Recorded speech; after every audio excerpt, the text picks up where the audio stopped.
الحمدللہ وحدہ والصلاۃ والسلام علی من لا نبی بعدہ وعلی آلہ واصحابہ الذین اوفوا عہدہ اما بعد۔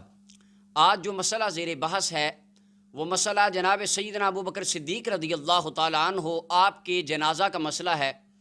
کہ اہل سنت و جماعت کا یہ عقیدہ ہے کہ جب جناب صدیق اکبر کا وصال باکمال ہوا تو آپ کی میت کو روضہ رسول کے سامنے حجرہ سیدہ عائشہ صدیقہ رضی اللہ تعالیٰ عنہ کے سامنے رکھا گیا اور آپ کے لیے دروازہ کھلا اور اندر سے آواز آئی ادخلوا الحبیب الی الحبیب۔ جب یہ بات چھوٹے مرزا صاحب کے سامنے بیان کی گئی انہوں نے کہا یہ تو ایک تاریخی بات ہے اور یہ بالکل جھوٹی بات ہے۔ ہاں وہ یہ کہتے ہیں کہ جی وہ روزہ شریف سے آواز آئی کہ حبیب کو حبیب سے ملا دو۔ یہ میرے بھائیوں یہ تاریخی روایتیں یہ بالکل جھوٹ ہے۔ تو میں پہلی بات تو یہ کہوں گا کہ آپ جو جنگ جمل اور جنگ صفین کی لیکچر 4 گھنٹے کے عوام کو جڑتے پھرتے ہیں وہ کس صحیح حدیث سے ثابت ہے؟ حدیث مصطفیٰ کا باب تو رحمت کائنات کے وصال باکمال کے وقت بند ہو چکا تھا، اس کے بعد جتنی بھی مسلمانان عالم کی بات ہے یا ان کی جو بھی ہے وہ ساری تاریخ ہے، اس کو اسلام کی تاریخ کہا جاتا ہے، تو ظاہری سی بات ہے یہ واقعہ بھی تاریخ میں ملے گا۔ دوسری بات نہیں جی یہ تو جھوٹی بات ہے، یہ تو لکھا ہی کہیں نہیں ہے۔ سب سے پہلے حضرت امام ابن عساکر رحمۃ اللہ علیہ اپنی کتاب تاریخ دمشق 80 جلدوں کی کتاب، اس کی جلد نمبر 30 کے اندر اس روایت کو لکھتے ہیں، اس کا صفحہ نمبر 436 ہے، پوری سند کے ساتھ امام ابن عساکر نے اس روایت کو لکھا۔ اور اس کے علاوہ علامہ ہندی علیہ الرحمہ نے اپنی کتاب کنز العمال کے اندر جلد نمبر 12 کے اندر اس روایت کو پوری سند کے ساتھ ذکر فرمایا، حدیث نمبر 35724 ہے 12ویں جلد کے اندر، علامہ ہندی اس حدیث کو لکھتے ہیں۔ اس کے علاوہ حضرت امام فخر الدین رازی رحمۃ اللہ علیہ جن کو امام المفسرین کہا جاتا ہے، اپنی تفسیر کبیر کی جلد نمبر 11 میں اس روایت کو انہوں نے ذکر فرمایا۔ یہ مسلمانان عالم کے اماموں کی تاریخ کے اندر یہ واقعہ ذکر ہے اور منقول ہے۔ اور اس کے علاوہ امام جلال الدین سیوطی رحمۃ اللہ علیہ نے خصائص الکبریٰ کی جلد نمبر 2 صفحہ 492 کے اوپر اس روایت کو نقل فرمایا۔ یہ روایت اس طرح ہے کہ جب جناب صدیق اکبر رضی اللہ تعالیٰ عنہ آپ کا وصال باکمال ہوا، قریب آیا وقت، تو آپ نے حضرت مولا علی مرتضیٰ کو بلایا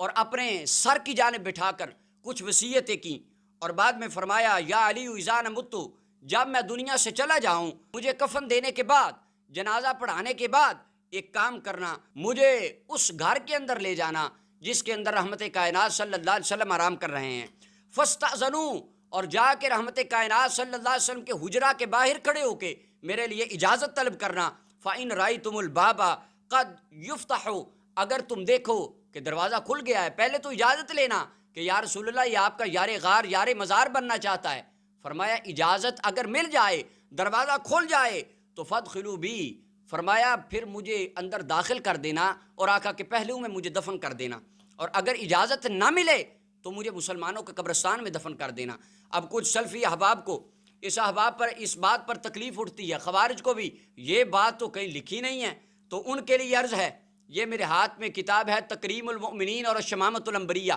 یہ 2 کتابیں ہیں مولانا نواب حسن صدیق بھوپالوی کی جو سلفیوں کے چوٹی کے عالم ہیں۔ اپنی کتاب تکریم المؤمنین کے صفحہ نمبر 37 پہ لکھتے ہیں کہ جب جناب علی المرتضیٰ فرماتے ہیں حضرت ابو بکر کا وصال ہو گیا، کفن دے دیا، غسل دے دیا، جنازہ پڑھا دیا، اس کے بعد رحمت کائنات صلی اللہ علیہ وسلم کے دروازہ اقدس کے سامنے میت کو رکھا گیا، اور جناب علی المرتضیٰ فرماتے ہیں میں پہلا بندہ تھا، وَكُنْتُ أَوَّلُ مَنْ يَأْذَنُ إِلَى الْبَابِ، میں آگے بڑھا، میں نے عرض کی یا رسول اللہ یہ آپ کا یار غار آج یار مزار بننے کی خواہش لے کر دنیا سے جانے کے بعد آپ کے ساتھ سونا چاہتے ہیں، تو رحمت کائنات صلی اللہ علیہ وسلم کے حجرہ انور سے آواز آئی فَرَأَيْتُ الْبَابَ قَدْ تُفْتَحُ، مولا علی فرماتے میں نے دیکھا پہلے تو دروازہ کھل گیا، اور یہ نواب حسن بھوپالوی صاحب سلفیوں اہل حدیث احباب کے عالم یہ بھی اپنی کتاب کے تکریم المومنین کے صفحہ 37 پہ لکھتے ہیں، حضرت علی فرماتے میں نے دروازے کو دیکھا کھل گیا، وَسَمِعْتُ قَائِلًا يَقُولُ، اور اندر سے آواز آئی ادخلوا الحبیب الی الحبیب، یار کو یار کے ساتھ ملا دو، فإن الحبیب الی الحبیب مشتاق، یار تو پہلے سے یار کا انتظار کر رہا ہے۔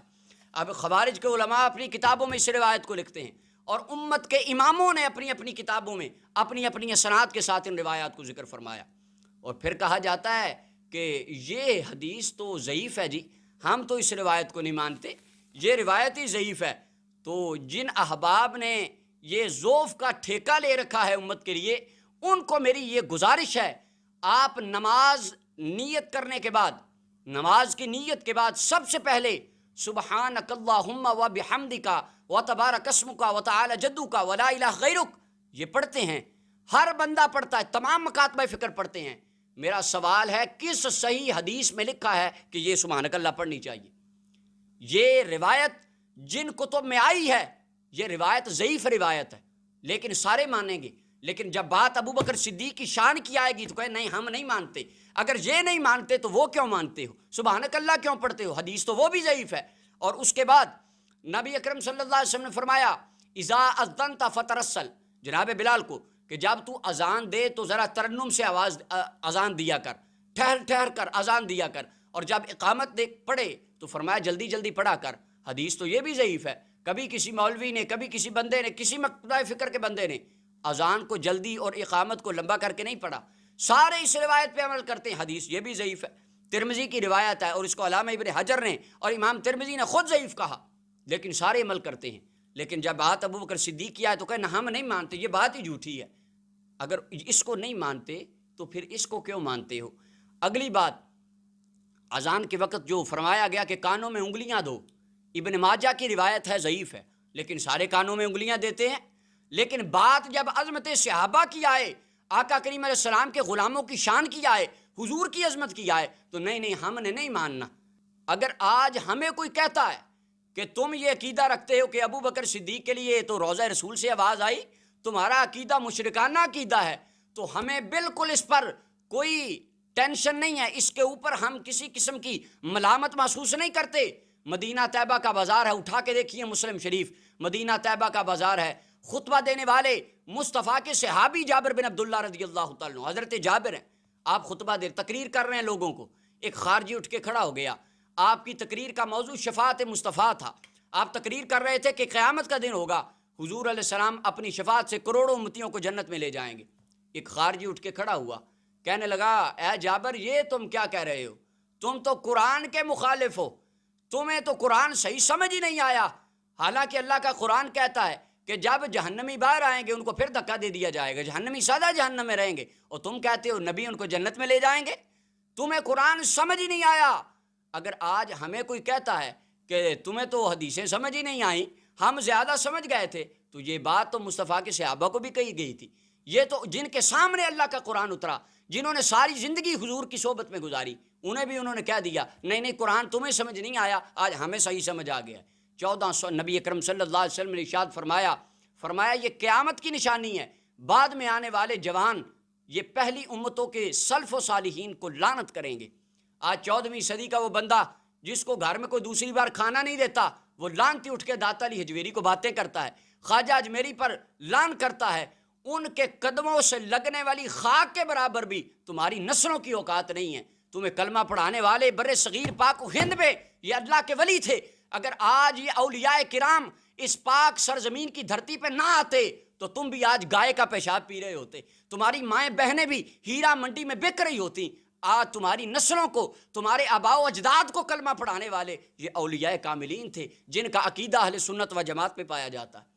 اور یہ بات کہنا نہیں جی ہم نہیں مانتے کسی کو، تو یہ بات تو مصطفیٰ کے صحابہ کو بھی انہوں نے کہہ دی تھی ہم نہیں مانتے۔ حضرت علی المرتضیٰ خطبہ دے رہے تھے، خارجی اٹھ کے کہنے لگا یا علی اشرکت باللہ، تو مشرک ہو گیا ہے۔ آج ہم داتا علی حجویری کے غلام ہیں، ہم رحمت کائنات کو پکارتے ہیں، الصلاۃ والسلام علیک یا رسول اللہ کی صدائیں دیتے ہیں، ہم یا رسول اللہ پکارنے والے ہیں، ہمیں کہا جاتا ہے نہیں تم تو مشرک ہو۔ ہم کہتے ہیں تمہارے فتوے ہمارے سینے پہ، یہ فتویٰ ہمارے پیر علی پہ بھی تمہارے بڑوں نے لگایا تھا۔ نبی یہ بات تو صحابہ کو بھی کہی گئی، ہم نہیں مانتے، لیکن صحابہ کرام نے ہمیں عقیدہ کیا دیا؟ امام الاولیاء، امام الصحابہ، افضل البشر بعد الانبیاء ابو بکر صدیق رضی اللہ تعالیٰ عنہ جن کے ہم غلام ہیں، انہوں نے ہمیں عقیدہ یہ دیا۔ ابو جہل مکے کی گلیوں میں اٹھتا ہے، مکے کی گلیوں میں دوڑتا ابو بکر صدیق کے دروازے پہ جا کے کہتا ہے ابو بکر باہر آ، آپ تشریف لاتے ہیں۔ ابو بکر، اگر کوئی بندہ یہ دعویٰ کرے کہ میں رات کے تھوڑے سے حصے میں 7 آسمانوں کی سیر کر آیا، مسجد اقصیٰ میں نماز پڑھا آیا، عرش العلیٰ کی سیر، جنت و جہنم کی سیر کر آیا، مان لو گے؟ ابو بکر صدیق فرماتے ہیں بات کہی کس نے ہے؟ حالانکہ عقل میں آنے والی تو بات ہی نہیں ہے۔ ابو جہل کہتا ہے تیرے محبوب نے بات کہی ہے، بیان کرنے والا ابو جہل تھا، بات رحمت کائنات صلی اللہ علیہ وسلم کی عظمت و شان میں تھی۔ ابو بکر صدیق نے فرمایا میں مہر لگا کر تجھے گواہی دیتا ہوں کہ واقعی یہ بات بالکل درست ہے، کیونکہ فرمانے والی ذات کملی والے مصطفیٰ کی ذات ہے۔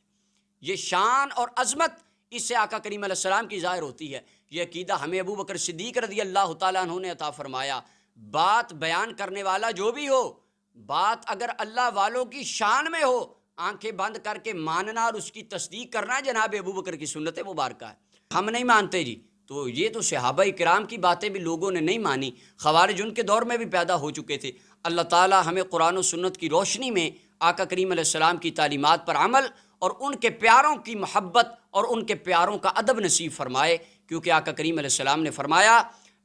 ہر چیز کی ایک بنیاد ہوتی ہے۔ حضور فرماتے ہیں لکل شیء اساس، ہر چیز کی بنیاد ہوتی ہے، واساس الاسلام حب اصحابی و اہل بیتی، اور اسلام کی بنیاد میرے صحابہ و اہل بیت کی محبت پر رکھ دی گئی ہے۔ اور اہل سنت و جماعت دنیا کائنات کی وہ جماعت ہے جو مصطفیٰ کے تمام صحابہ کی بھی محب ہے اور آقا کریم علیہ السلام کی اہل بیت سے بھی دل و جان سے پیار کرنے والی ہے۔ اللہ تعالی ہمیں ان کی محبت پر دنیا سے جانے کی توفیق عطا فرمائے۔ وآخر دعوانا الحمدللہ رب العالمین۔